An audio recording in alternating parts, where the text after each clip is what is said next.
Hey everyone, I hope you're doing well. In this video, I will show you how you can pay back your Robinhood margin. Now to repay your margin debt, what you can do is first deposit money in your Robinhood account or sell your security or stocks. Let's first talk about how you can deposit funds. First click on this profile icon and from here click on this three line menu at the top of your screen. After that from this menu screen click on this transfers and then click on this transfer money. Just enter the amount how much you want to deposit in your account, and then you have to select your from account and then simply select your Robinhood account in these two sections and then click on review and again click on transfer, and that's it. Your fund will be deposited in Robinhood. Now the second step is to sell any stock or securities. So you need to open up the stocks that you currently have.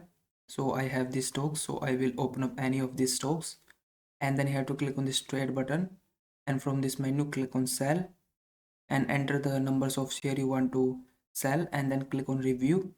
And once you do that, your stock or security will be sold out and you will have some money in your Robinhood account, and it will automatically repay your margin debt or money.